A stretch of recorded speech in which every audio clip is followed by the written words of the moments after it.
지금 온통 세상을 들썩거리고 있는 우한폐렴 코로나19도 머지않아 반드시 잡힐 것입니다. 그런데 그 이유가 문제예요. 벌써 인터넷 교회들이 출현하고 있습니다. 그런가 하면 학교에서의 영상 강의도 새로운 풍경이죠. 다양한 콘텐츠를 보여주는 유튜브들의 등장도 이미 새로운 지구촌으로 떠오른 지 오래입니다. 코로나19로 인해서 어린이들을 만나지 못하게 되자 영상으로 어린이 눈높이에 맞는 만들기나 그리기 이런 것들로 어린이들과 소통하기도 합니다. 그리고 우리 주변에 많은 것들이 변화되었는데 인사할 때도 우리가 악수를 하는데 악수하는 게 원래 서양에서 나는 내 손에 무기가 없습니다. 그러니까 우리 같이 잘 지냅시다 하는 거거든요. 근데 이게 중국어로 얘기가 되었어요. 그리고 마스크를 참 우리가 쓰는 게 참 생소한 풍경인데 서양에서는 마스크를 안 씁니다. 마스크 쓰면 환자나 강도들, 범죄자들이 쓰는 거지 이런 사람들 쓸 일이 없고 안 쓰는 게 문화거든요. 근데 이 질병이 호흡기로 옮기기 때문에 안 쓸 수가 없는 거예요. 그래서 트럼프도 이번에 어쩔 수 없이 마스크를 쓰라 하는데 강제로 하면 마스크 폭동이 일어날 것 같으니까 voluntarily 자발적으로 그 단서를 붙이더라고요. 이게 참 생소한 풍경이죠.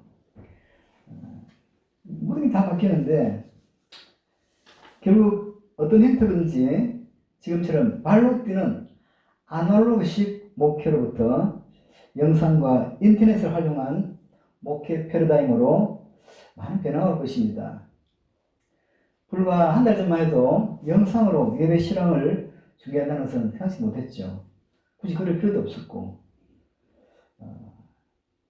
이런 카메라 비치는 것은 제가 CBS 그 한일 선교회 설교할 때 거기서는 꼭 중계를 해요. 일본에 오사카에 보낸다 하더라고요.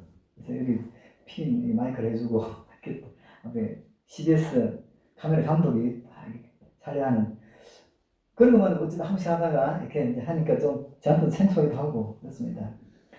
어쨌든 살다 보면 변화가 점진적으로 오는 경우도 있지만 때로는 갑자기 훅 하고 우리 삶 속에 들어와 버리는 경우도 있고 합니다. 세상이 정신이 어지러울 정도로 급속히 변하는데 여기에 익숙하지 않은 기성세대들에게는 점점 부담스러운 시대가 되는 것 같습니다. 오늘 시편 119편 읽었는데 성경에서 가장 긴 절수가 가장 많은 게 시편 119편이죠. 그 앞에 있는 117편은 제일 짧은 것이고 근데 이 119편은 아주 아름다운 시입니다. 왜 아름다냐면 히브리어의 알파벳이 자음이 22개고 모음이 8개예요. 우리는 자음이 14개, 모음 10개죠. 그것으로 모든 글자를 만드는데 이 히브리어에서는 자음이 22개, 모음이 8개인데 우리가 쉽게 예를 들면 기역, 첫 글자 기역인데 모음이 아잖아요. 가, 1절이 가로 시작되면 2절은 기역에 야잖아요. 갸로 시작되는 거예요. 쉽게 말하면 이런 식으로 해가지고 쫙 아주 법칙에 따라서 운율이 아주 멋있게 돼서 22개 자음에 8개 모음이니까 곱하기 하면 몇 절이죠? 22 곱하기 8은 176. 그래서 176절 되어 있어요. 그리고 이 176절 한 절 한 절마다 말씀, 율례, 법도 이런 말씀에 대한 그 말이 꼭 한 절씩 들어있거든요. 몇 절만 빼고는. 그래서 굉장히 이런 거를 박관치시라는데 굉장히 아름다운 시입니다. 우리는 이제 이렇게 히브리어를 안 보기 때문에 잘 모르겠지만 어쨌든 참 아름다운 시죠. 근데 우리가 속한 장로교단을 창시한 존 칼빈 선생은 시편을 영혼의 회고학이라고 말했습니다.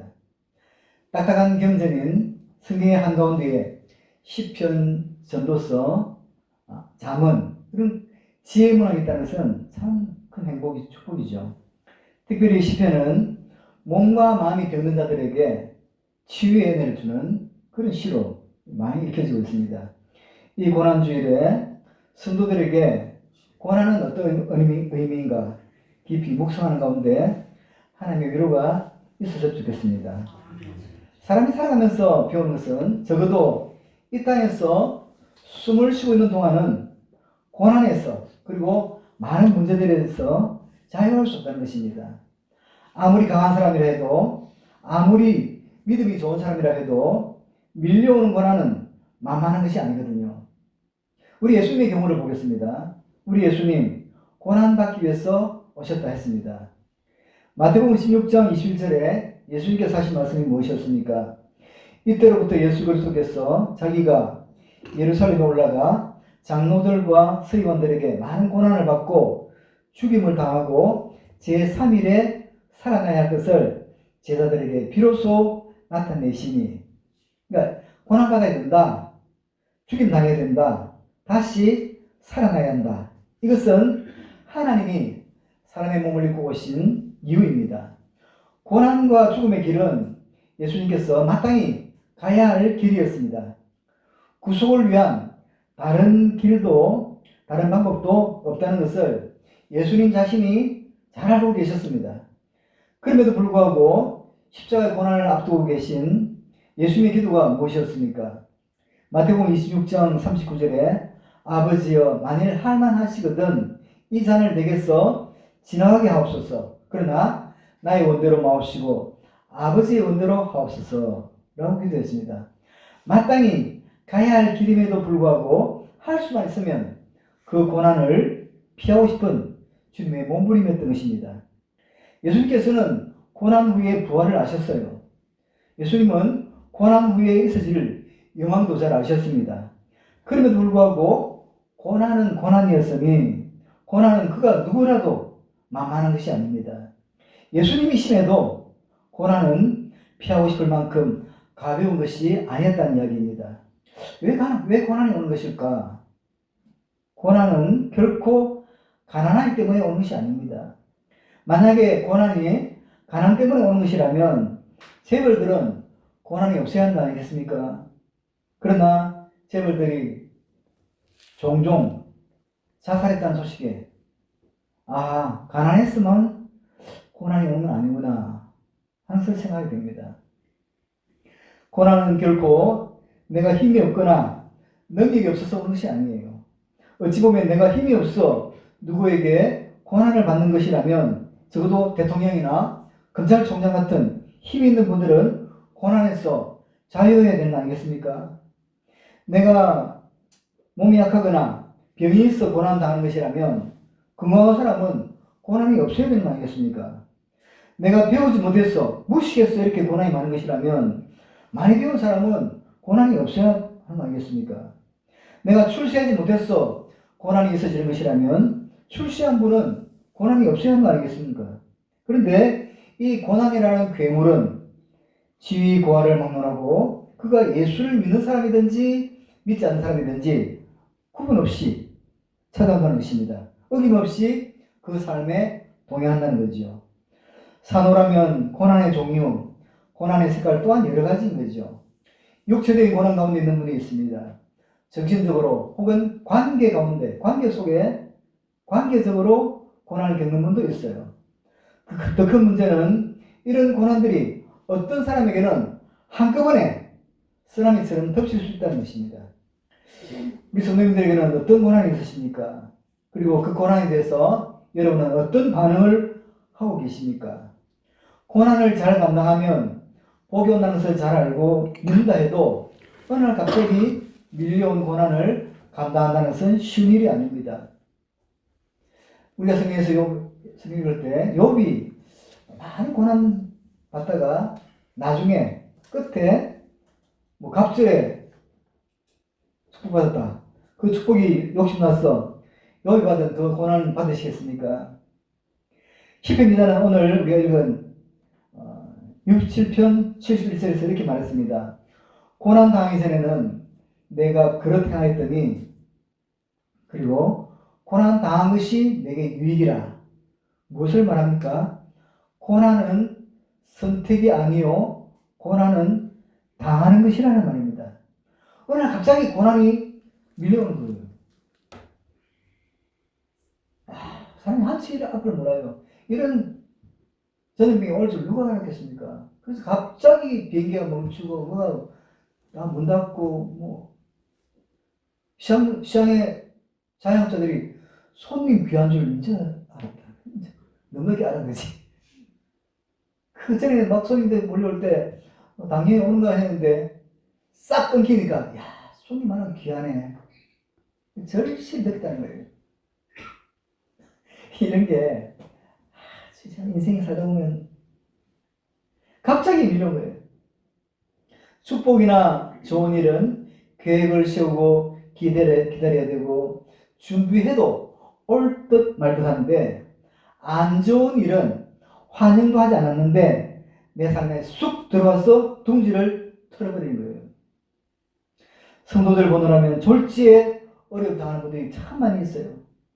어느 날 갑자기 남편이 아내 곁을 떠나버립니다. 출근 잘한 남편이 영안실에 누워있는 거예요. 오해라는 투성을 봅니다. 여보 갔다 온다고 했잖아. 일찍 온다고 했잖아. 왜 여기 누워있는 거야? 아무 할 말이 없어요. 어느 날 몸에 장애가 찾아오기도 합니다. 어느 날 부도라는 이름으로 사업 실패가 찾아오기도 합니다. 어느 날 암이라는 의사의 선고 앞에 서게 되니 그 대상을 구분하지 않습니다. 시편 기자는 자신이 당한 고난에 대해서 기가 막힐 웅덩이와 수렁이라는 표현을 썼습니다. 어느 날 갑자기죠. 여러분은 어떤 고난을 겪어보셨습니까? 생각 같으면 우리 모두는 예수를 믿는다는 이유 하나만으로도 고난에서 자유했으면 좋겠다 싶기도 합니다. 봄철에 가뭄이 심할 때 예수 믿는 사람의 논에만 비가 싹 내리고 예수 안 믿는 사람의 논에는 비가 안 오면 얼마나 전도하기 쉽겠어요. 그러나 그렇지 않다는 것을 우리 모두가 더 잘 알지 않습니까? 하나님은 그런 인간적 방법으로 하나님의 존재를 인식시켜야 할 만큼 가난한 분이 아닙니다. 가끔 생각지 못한 어려움으로 버거워하는 분들이 참 많이 있어요. 성경에서 우리는 욥의 고난을 고난의 대명사로 보곤 합니다. 욥의 고난을 고난의 대명사로 보는 것은 욥의 고난의 정도, 그 아픔을 말하는 게 아닙니다. 누구보다 어렵게 믿음으로 살던 욥에게 밀려온 고난이었기 때문입니다. 욥의 고난은 마귀의 장난에서 시작되었습니다. 어느 날 하루아침에 10명의 자녀들이 죽어버린 거예요. 하루아침에 그 많은 재산이 다 날아가 버렸습니다. 하루아침에 몸에 악한 질병이 찾아왔습니다. 그리고 아내를 비롯하여 모든 사람들이 떠나버리고 말았습니다. 고난은 선택이 아니라 당하는 거예요. 내가 잘못했으면 오는 게 아니라는 것입니다. 고난은 누구에게나 언제든지 여러 가지 옷을 입고 찾아올 수 있다는 것입니다. 누군가의 고난을 보신 적이 있습니까? 혹시 그 고난이 내게 와야 하는데 그 고난을 저 형제가, 저 권사님이 짊어지고 있다고 생각해 보지 않았습니까? 고난은 내 것일 때 그 정도가 배가 됩니다. 다른 사람 고난은 위로하고 아파야 주는 정도이면 됩니다. 여러분, 떡은 다른 사람의 떡이 커 보여도 고난은 내 고난이 가장 힘들고 어렵고 커 보인다는 거예요. 여러분, 옆에 사람 보십시오. 누가 힘들게 살고 있는가? 내 고난이 커 보이는 거죠. 내 것일 때. 이런 소리 들어보셨습니까? 다른 사람 허리 부러진 게 아파요. 내 손가락 부러진 게 아파요. 이게 훨씬 아픕니다. 남이야 뭐 허리가 부러지든 머리가 날아가든 나는 별로 그냥 아프겠네 하면 끝나지만 나는 그냥 죽을 지경이야. 이 하던 거 물릴수록 동화뱀 꼬리 다 잘라도 살아요. 지렁이 다 잘라도 삽니다. 근데 사람은 사람 밖에도 욱치그려 고등농물이 그렇습니다. 힘든 거예요. 자, 고난은 옛날 고난보다 지금 고난이 더 힘든 거죠. 고난은 비교 대상일 수가 없습니다. 그래서 교회 공동체 안에서, 가정 공동체 안에서 누구의 고난에 대해서 함부로 판단하는 것은 안 된다는 거죠. 특별히 교회 공동체 안에서 어느 날 갑자기 어려움 당한 성도들, 가정적으로, 사업적으로, 건강의 문제로, 자식의 문제로, 졸지에 어려움 당하는 성도를 보면서 함부로 판단하면 안 된다는 거예요. 저 사람 믿음으로 살지 않더니 저럴 줄 알았어. 기도하지 않더니, 11조 하지 않더니, 말 함부로 하더니 내 저럴 줄 알았어. 이렇게 판단하면 안 된다는 거예요. 왜? 그 고난에 어떤 하나님의 뜻이 담겨있는지 아무도 알 수 없기 때문이에요. 하나님이 우리 사람들을 군대 가면 다 과정이 있어요. 각계전투, 뭐 철조망 통과, 뭐 청소기, 화생방 눈물 찔찔하는 거, 제시훈련 여러 가지 있는데 하나님이 우리를 지금 각 사람마다 너는 이 단계에 들어가, 너는 이 단계에 들어가. 다 틀려요. 눈물 찔찔하는 그런 과정에 코스에 들어갈 수도 있고, 어떤 사람은 또 뭐 빨빨 이게 막 부르부르 기는 코스에 들어갈 수도 있고, 몰라. 그 사람 그 믿음을, 신앙을 단련시키기 위해서 하나님께서 집어넣은 건데, 꼭 뭐 죄를 지어서가 아니라 나는 하나님께서 그 사람을 더 크게 쓰기 위해서 하는데, 우리를 볼 때 죄 지었나? 우리가 모르는 죄가 있나 봐. 뭐 이처럼 하면 안 된다는 거죠. 물론 죄로 인해서 있을 수 있어요. 그러나 다가 아니고 우리는 모르는 거예요. 그렇기 때문에 함부로 판단하지 말자. 특별히 내게 있는 고난에 대해서도 함부로 판단하며 주저앉아서는 안 된다는 거죠. 이렇게 힘들게 살아가면서 어려움 당할 때 고난 자체도 힘들지만 진짜 힘든 것은 누군가 판단하는 그 말 한마디가 들려오면 견딜 수가 없어지는 거예요. 여러분, 고난이 왜 힘든 줄 압니까? 고난도 힘들지만 누군가가 물어보면 설명해야 되는데 설명할 수가 없어. 그래서 그 고난이 왜인지도 모르고 당해요. 그래서 그를 지켜보며 알려고 하지 말고 말없이 응원해 주는 것이 지혜가 아닌가. 어떤 초상당한 가정에서 참 위로하는데 귀 안 들어더래. 근데 그 위로하는 분들이 말없이 방 닦아주고 뭐 이렇게 정리해주고 하는 그게 더 고맙더래요.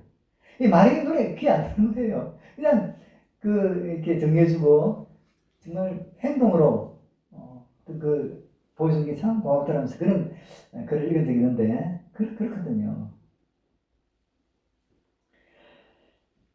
고난은 이겨내야 됩니다. 고난 앞에서 위로만 받으려고 해서는 안 돼요. 고난 자체는 절대로 유익이 될 수 없어요. 여러분 물어봅시다. 고난이 복입니까? 저주입니까? 둘 중에 하나인데.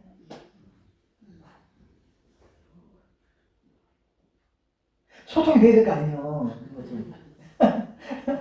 복이다 저주다 뭐 하나 던지면 되는지 뭐 그렇다고 내가 뭐 꼴박 때린다 이거 그렇잖아요. 부담 없이 이건 뭐 미치야 번쟁이야. 고난이 복일까 저주일까?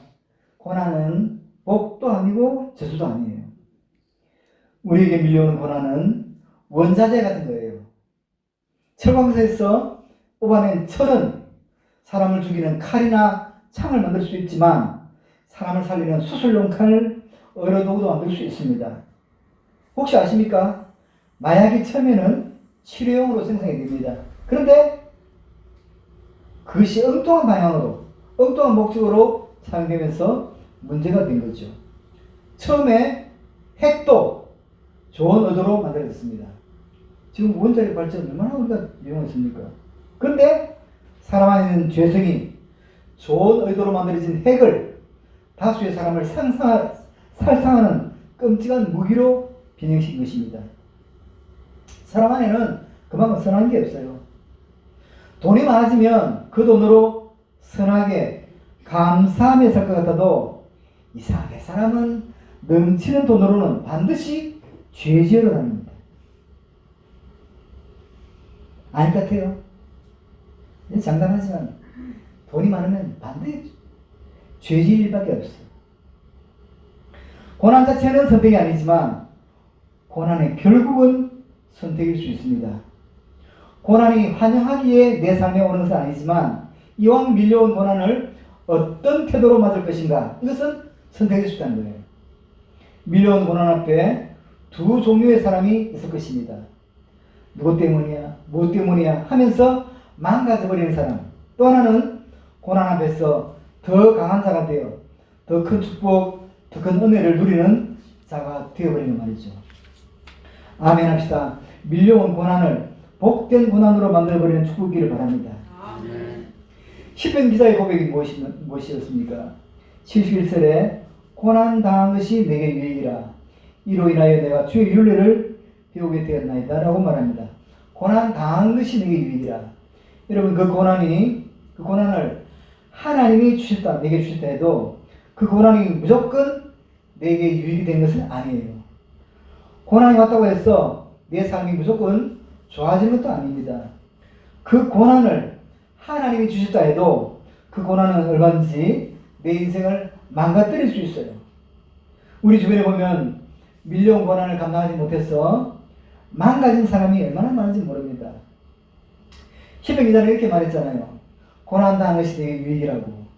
고난 자체가, 고난 과정 중에 있는 게 복이 아니라 고난 당한 것이 되게 유익이라고. 무슨 말입니까? 고난의 과정 중에 있는 사람이 복이 아니라 고난을 통과한 사람, 고난을 이겨낸 사람, 고난을 이겨내고 보니 복이라는 거죠. 여러분, 고난은 이겨내야 복이지 고난 앞에 쓰러지고 포기하면 고난은 저주가 될 것입니다. 성공한 사람들의 특징은 그 성공하기까지 수많은 고난을 이겨낸 사람들이라는 것입니다. 강한 사람이 살아남는 게 아니라 살아남은 사람이 강하다는 말이 있잖아요. 고난을 극복한 후에 고난이 유익이 되는 사실 아십니까? 성경은 밀려온 고난을 이겨내야 할 것을 강조합니다. 그래서 야고보서 5장 13절에 너희 중에 고난 당한 자가 있느냐? 그는 기도해야 할 것이요 라고 말합니다. 자기 연민에 주저앉아 있지 말고 고난의 유익이라 고난을 통과하고 난 뒤에입니다. 우리가 그 험한 욥의 고난을 부담 없이 바라볼 수 있는 이유가 무엇입니까?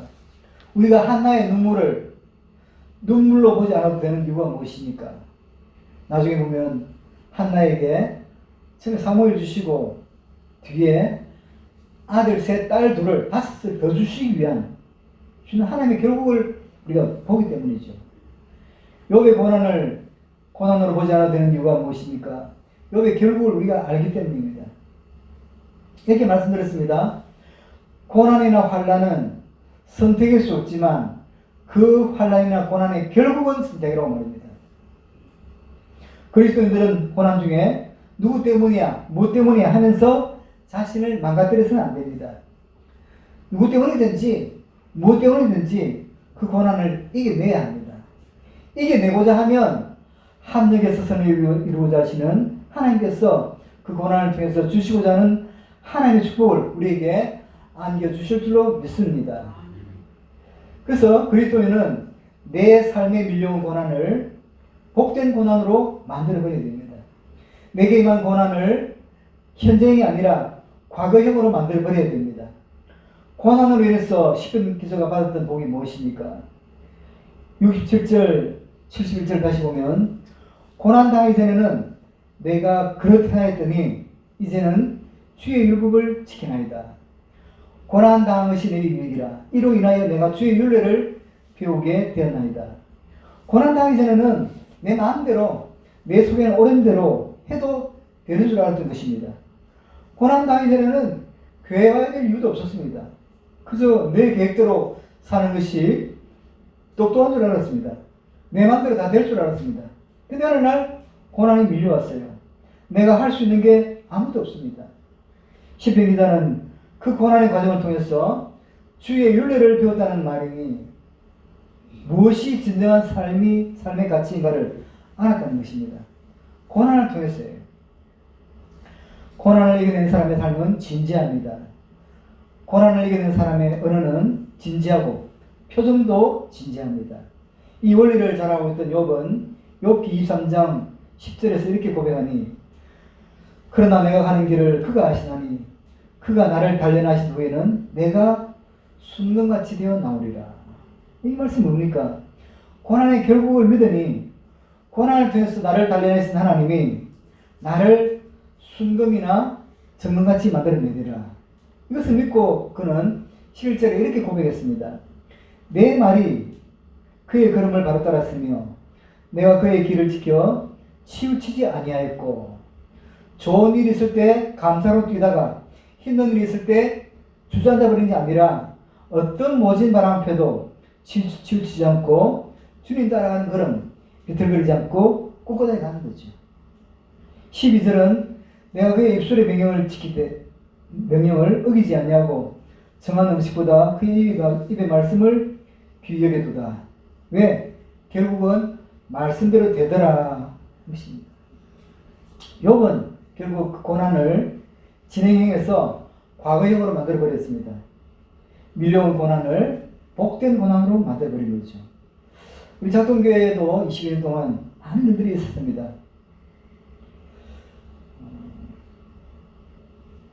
그 힘든 어려움들도 다 이겨보니까 이제 그것들이 다 복덩어리였습니다.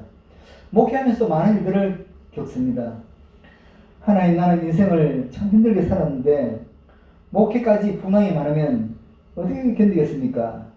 그런데 하나님께서 나는 너에게 풍랑만 보낸 적이 없다. 요나서에 나온 대로 요나에게 풍랑 보낼 때 풍랑만 보낸 것이 아니라 그 풍랑 밑에 물고기 여호와 이레를 함께 보내심에 물고기가 요나를 삼키니 요나가 물고기 뱃속에서 3일이나 있습니다. 3일 있습니다. 거대한 풍랑이 왔는데 요나를 죽일 때 됐던 그 풍랑 안에는 하나님이 보내신 고기가 있음에 요나는 던져졌고 풍랑이 요나를 삼킨 게 아니라 물고기가 요나를 삼켰고 그 물고기는 요나를 하나님께서 원하신 곳에 데려다 놓았다는 것입니다. 저는 저기 그때 요나 풍랑이 막 밀려올 때 요나가 나를 들었어 바다에 던지라 때 지가 뛰어들어오지 왜 나보고 던지라 하냐. 근데 그게 맞는 거더라고. 왜냐면 지가 뛰어들어오면 자살이에요. 자살은 구원이 없어. 누가 던진 건 타살이거든. 이거는 괜찮아요. 그래서 자살을 안 하려고 그랬구나. 그래서 하나님은 풍랑만 보낸 적이 없죠. 하나님은 풍랑만 보내지 않았지요. 그렇게 믿어야 됐고, 하나님은 반복해서 저에게 여호와 이레 물고기들을 보내셨고 오늘까지 오게 하셨습니다. 하나님은 아픈 만큼 은혜를 입히신 거죠. 그래서 저는 여러분의 고난이 복된 고난이었으면 좋겠습니다. 그 복된 고난으로의 원리가 있는데 첫째는 고난의 실체를 이해하는 지혜가 있어야 합니다. 이 부분을 잘 알고 우리가 아멘이 되는데 모든 인생들에게 찾아오는 고난은 내 삶을 터미널, 종점으로 삼아오는 것이 아니라 아멘 합시다. 바람처럼 지나간다는 거예요. 그 고난이 내 삶에 조금 오래 머물 수는 있지만 내 삶에 도저히 들고 그냥 마냥 있는 건 아니다. 여러분 지난날 여러분의 삶을 한번 되돌아보시기 바랍니다. 사람들마다 얼마나 그 많은 과정들을 겪었는지 대화해보면 다 이렇게 말해요. 목사님 내가 나중에 책 한번 쓸 거예요. 아이고 일기도 안 쓴 주제에 무슨 책이 나오겠어. 하여튼 그렇게 이야기해요. 내가 책 한번 쓸 거예요. 책도 상중하 얼마나 스토리가 많은지만 맨날 며칠 해도 다 못한다는 거야. 이모임 사모님도 얼마나 스토리가 많은지만 다도 막 마주 안 되면 막 줄줄줄 위에 꽃이 똥구멍에서 실러오는 건 유도 아니야. 얼마나 사연이 많은지 모르겠어요. 우리 이모임 사모님도 책을 쓰실 줄 믿습니다. 그렇게 사연이 많은데 그 그때 큰일 났구나. 이제 끝났다 그러지. 난리 났네. 6.25때 난리도 아니다. 뭐 이랬는데도 또 좀 있으면 지나가요. 나이 집 어떡해. 우리 집 어떡해. 이런 게 참 많은데 꼭 마치 골리앗 만나갖고 선을 만나갔죠. 더 이상 방법도 없고 희망이 없었어요. 이제는 죽는 것 외에는 해답이 없다 싶어요. 근데 이상해. 돌아보면 나를 끝낼 것 같았던 그 고난들은 한 번도 끝내지 못하고 다 지나갔어요. 그래서 우리 이거 믿으면 아멘 합시다. 내가 나를 끝내지 않으면 고난은 지나가는 것이다. 네. 어렵다고 힘들다고 내가 끝내니까 문제지. 우리 인생은요 절대로 자기가 끝내면 안 돼요. 하나님이 끝내야 돼요. 우리 인생을 딱 나오게 하신 분도 우리가 나오게 한 하나님이죠. 우리가 가는 것도 하나님, 너 이제 와라. 하나님 결정 떨어져 가는 게 그게 줄이지. 나 그만 살 거야. 이거 절대로 안 되는 거예요. 다른 죄는 다 회개할 기회가 있는데 자살은 회개할 기회가 없어. 그래서 제일 나쁜 죄예요.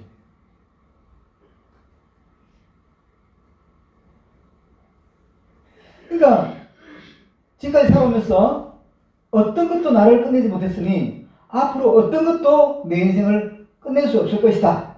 믿어버리기 바랍니다. 고난은 지나가는 거예요. 그 지나가는 고난 앞에 인간적으로 머무르지면 안 돼요. 죽어버릴 거야. 자살하거나 그만둬버릴 거야. 이혼하거나 이런 식으로 안 됩니다. 알파와 오메가 되신 하나님이 내 삶을 시작했으니 내 삶을 끝내는 분도 하나님이어야지 환경이 끝내게 해서는 안 돼요. 고난은 지나간 것이다. 별일이 다 많았어도 지나간 것입니다. 그래서 끝나려면 진짜 끝난 거죠. 근데 지금까지 안 끝난 거 보면 여러분 우리 끝나기가 그렇게 쉬운 줄 알아요. 고난을 복된 고난이 되게 하는 원리, 고난 중에 믿음을 보여야 합니다. 여러분 고난 중에 해결하려고 뛰어다니기보다는 믿음을 보여야 돼요. 그 고난이 나의 마지막을 만드는 게 아니라 환경이 마지막 만드는 게 아니라 내 마지막은 하나님이 만드신다고 믿고, 그러다 보니까 다니엘은 사자굴 앞에서도 믿음을 지켰어요. 사드락과 메삭과 아벳느고는 풀무에 안 들어가려고 애쓴 것이 아니라 믿음을 지켰습니다. 성도는 믿음을 보이는 거예요. 이게 성경의 요구예요. 성경의 원리입니다. 여러분 고난이 있다고 여러분의 삶을 너무 고난을 해결하려고 문제를 해결하는 쪽으로 초점 맞추면 안 돼요. 인생을 살아보니까 인생이 뭔가 생각해보니까 인생은 꼭 양파 껍질 같더라고요. 한 컵을 벗기면 또 나오고 또 벗기면 이게 마지막인가 싶으면 또 나오고 또 한 컵을 벗기면 그 다음 껍질이 빵긋 웃어요. 고난도 그래. 이게 마지막인가 싶으면 그래서 기도해서 해결하면 그 다음 문제가 씩 웃고 나오면서 미스터 고가 나하고 놀자. 이번에 해결하면 그 다음 문제. 이 문제 해결하면 그 다음 문제. 파도는 오늘도 치고 내일도 치고 모레도 치고 우리 죽을 때까지 치는 파도 없이 그 파도가 좀 세냐 약하냐 보이지. 다 있어요. 저 마무리 가면 없어요. 그러니까 이번 문제 해결하면 그 다음 문제, 이 문제 해결하면 그 다음 문제가 또 뭐지. 그래서 우리가 인생을 살면서 배운 게 있잖아요. 요새는 고난이 와도 너무 빨리 해결하려고 애 안 써요. 우리는 인생을 살아가면서 아무 문제 해결하려고 하지 말고 아멘 합시다. 믿음으로 살자. 아멘. 왜? 그거 해결해봤자 또 다음 거에 놓으니까. 고난은 지나는 거예요. 그 고난 앞에서 인생을 끝낸 사람은 고난이 끝낸 게 아니라 자기가 끝낸 거예요. 고난은 절대로 내 삶을 끝낼 수 없어. 우리는 문제를 해결하려고 사는 게 아니라 그냥 믿음으로 사는 거죠. 믿음으로 사는 자는 하늘 위로 받겠네. 무슨 일을 만나든지 만사형통하리라. 여러분 믿음으로 살면 만사형통입니다. 근데 이 만사형통은 아무 일이 없다는 말이 아니에요. 요셉이 종살이 10년 할 때 성경은 그거 형통했더라. 감옥살이 3년 하는데 성경은 형통했더라. 이렇게 표현해요. 성경이 말하는 형통은 아무 일이 없다는 말이 아니에요. 하나님이 아름다운 결국을 주실 것이라는 말이죠. 고난, 문제일 수도 냅두고 가라. 그래서 복된 고난이 되게 하는 원리는 내 뜻이 무엇이냐보다는 하나님이 무엇을 원하시냐, 하나님 뜻을 우선하는 거예요. 어려울 때 내가 무엇을 원하느냐보다는 문제 해결에만 목을 내면 안 돼요. 여러분, 실타래 이게 얽힌 게 있는데 애가 풀려면 잘 덜 켜요. 근데 엄마는 그다가 딱 짚고 당기면 샥 풀려요. 포인트.